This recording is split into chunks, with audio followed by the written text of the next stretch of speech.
So as a beginner, there's infinite ways to make your designs just 10 times better, and here I am with Make It Pop number 2. So today I'll be showing you guys some really cool, fun techniques that are honestly really quick, simple, and easy to do, and just hopefully you guys will run away with a really cool idea on how to make your designs pop. And of course, if you guys do like it, don't forget to let me know, and I'll continue the series. I trust me, I will. And just for the record, you know what you can trust your money with? Do not forget about the everything pack, the first link in the description, the product where you basically get all of my 32 products for one purchase, and then every other product that I come out with for free via Sellfy. You should know about it. Let's start with a text tip first. It is simple as always like the rest, but if you want to add a little more love to text, you should try this. When designing a simple composition, you might lean into the fact that a clean white text block just kind of feels off. So instead, set your text layer to an offset white, meaning a bit more like of a darker tone white. Make a new layer and set your foreground color to pure white. Then with a big soft brush, add a radiant brush hit near the bottom only,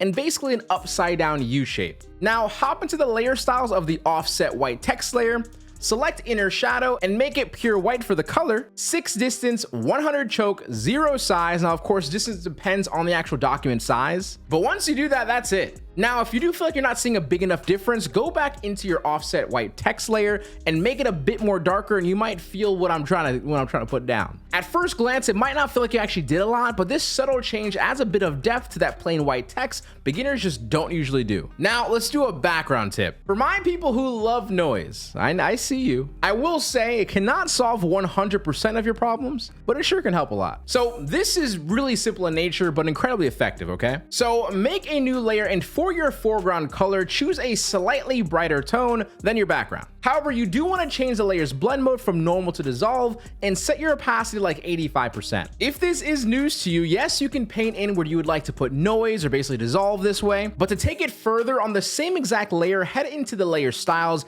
and choose pattern. Add a pattern and change the blend mode to vivid light. If you don't have any patterns, just go ahead and download the pattern pack I put in the description down below. Anyway, now that when you paint in your noise, you're also painting in with a pattern texture of your choice, hitting 2 birds with 1 stone. If you love texture and you love noise, you're welcome. It's a really clean and fun way to add texture just using painting skills. Now let's go back to text for a second. It's worth it, trust me. Rather than wondering how to make a cool or original text effect, simply go to Google and type in any texture of your choice, okay? I'm personally gonna search grunge texture. Now, of course, make sure it's big enough in size, and this is kind of a trick on its own. If you do not have my extension I made 1 year ago, I don't know how you're searching for good stuff on Google, honestly. But yes, I also put that link to the extension down below. That's how you get the little size button, okay? Anyway, click on the sizes and make sure you choose larger than 4 megapixels. Now, of course, scroll to whichever texture you kind of feel like you like, and then copy the image and then go back into Photoshop. Of course, then choose File, New, and then for the dimensions, it should already be saved depending on whatever copied, like, image dimension you have automatically. Create that new document and paste in your image, and then of course, save this image now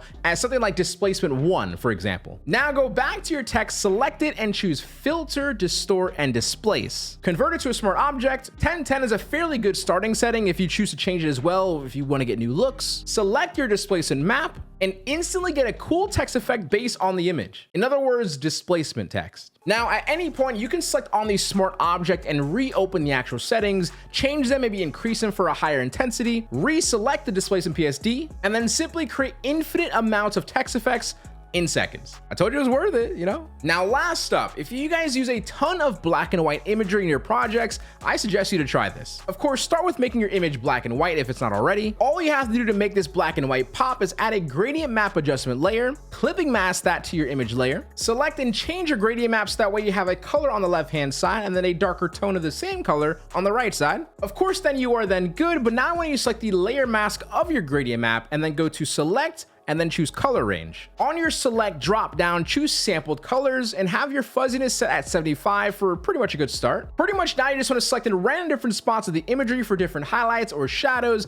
and watch as your gradient map adds to your black and white imagery super neatly. It kind of makes for like a cool, dope airbrush-like effect. I called it gradient mesh back in the day. I just think it makes black and white imagery look just a little better. So now I did say I would continue making It Pop series, and if you want me to keep continuing, you know what to do. leave a like, subscribe, all that good stuff. Let me know if you want to see more, and I will do more. As you just saw, I did more. Hopefully, of course, if you guys are a beginner, or maybe if you've just been around for a minute, you just don't really choose to explore Photoshop too often, hopefully something of one of these things piqued your interest, and you're gonna have a fun, good old time when you're designing next time around. But with that, that is your boy Seso HQ out. Don't forget to keep smiling, stay positive, and don't forget to check out the first link in the description down below. Everything back. And stay freaking productive, guys. Later, much love, peace. Enjoy your weekend, enjoy your day, and I'll see you next time.